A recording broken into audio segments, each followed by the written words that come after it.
Msoroi President Chamisa ziranga ichimbwa ino nakidza chose ndatoda kuipa sindaona sokuti iri kupromota umwe munhu nemamarks asina Mugabe na Mnangagwa aingaiti same Mnangagwa iwese ofu Mugabe waitovotere panguva yavaivhota iko zvino pasina Mugabe hapana kuvhotera nyangwe yekuzano magama toksido saka muchiona kuti ava kuuya ose kuna Chamisa kuti ndokunovhoterwa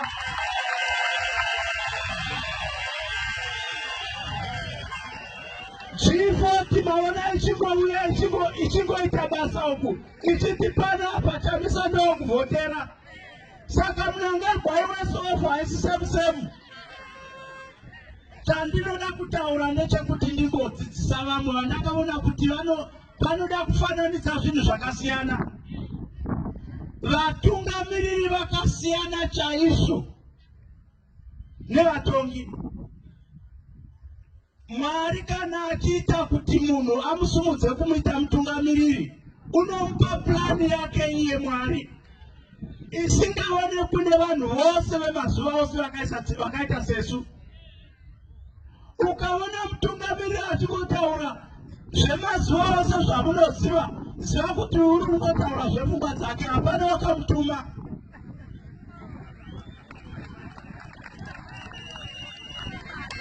Chamisa akataura pano unoti nyangwe ukambofungidzira kuti zvinoitika sei hauzivi kuti zvinoitika sei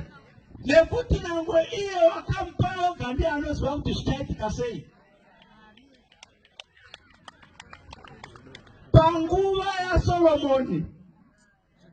vanhu vava vasingazivi kuti nyika yavo ine upfumi hwakadero asi vakaita mari yokutamba nayo sematombo kana vanoda kuziva izvozvo verengai 2 Chronicles 9:27 vanhu vanopiwa chimiro chenyika yakapfuma seZimbabwe nyika ino ine upfumi hwakakurisa ini ndaiva wenzvimbo ino yemasvingo ndikafamba kuenda paBhikita apo pane Diamond apo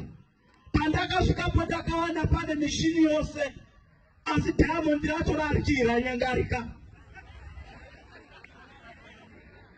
vane mamepo vanoziva kuti Diamond rakawandisa muno masvingo kudarika kwese kana kumaNicarenda risvikire muno asi rakamirira mutungamiriri waMwari unovuya nenzira yeumwari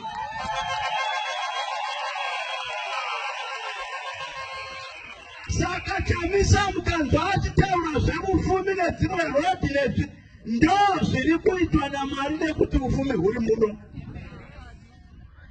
asi nhamo yatakapiwa seZimbabwe ndeyekuti takatukirwa nevhu redu iri vhu rinotukwa naMwari kana rikaita richiteurisiwa ropa risina mhosva vatungamiriri vedu vakapfeka ropa revanhu vasina mhosva handisiri kuvanyomba ivo vanozviziva kuti ndizvo nyangwe muBhaibheri David wakanzi naMwari iwe haungavaki temberi yangu nekuti maoko ako ane ropa uye nevanhu havangafumiwo uchivatungamirira nekuti maoko ane ropa ndinoisa Solomoni uyu usina ropa mumaoko ndiye uchatungamirira zvakanaka vanhu vofuma ndiye uchaita kuti umwari netemberi yaMwari ive pavanhu ndosaka avuya hapana uchamumisa makomborero acho makuru ndeyekuti wavuya achibva kuno kuGreat Zimbabwe muno masvingo ndiye mwana wedu watumwa naMwari nemadziteteguru edu kuti aite basa ravakasiyapo kuti masvingo angaondomokawo anomirira Zimbabwe anomirira gurumuswa kubva kuno kusvika Tanzania achisumudziwa nemurozi vakaitanga kuivaka Zimbabwe. Saka nhasi muri kunamata munamata wa 30 seconds nditenderei ini ndiri mudhikoni nemafundisi. Saka munamato wacho unonamatiwa so ndiwa kutsiura kuti simba rekutuka ufumi hwedu riri pasi ribviswe nekuuya kutonga kuchaita chamisa. Saka ne 1 minute iyoyo vachibaya ndokupira kuti titore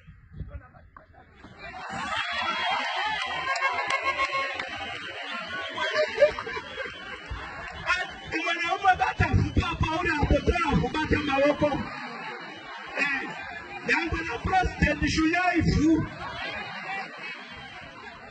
kana vanhu vatadza kana vatungamiri vatadza chinotukwa ivhu iri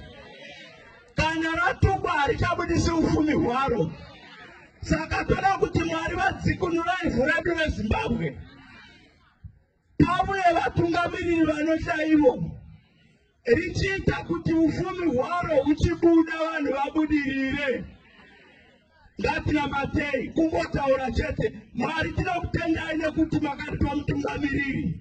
uyu asina ropa mumavoko, uyu asina kutevura ropa revanhu vasina mhosva sevamwe. Tinoti chibvisai chituko muvhu redu reZimbabwe. Vhu reZimbabwe ngarichiregadza ufumi hwavakaisa mariri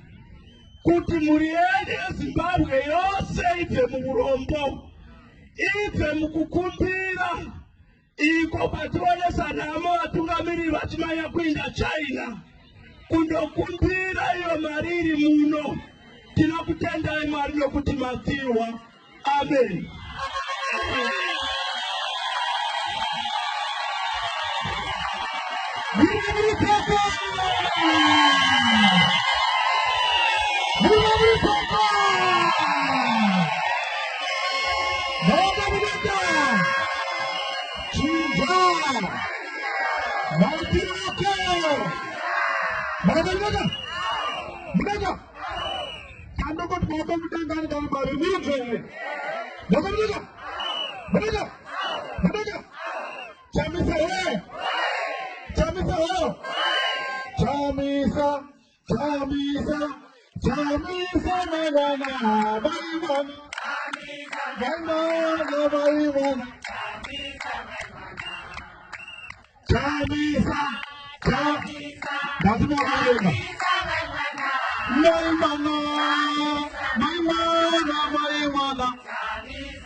Chief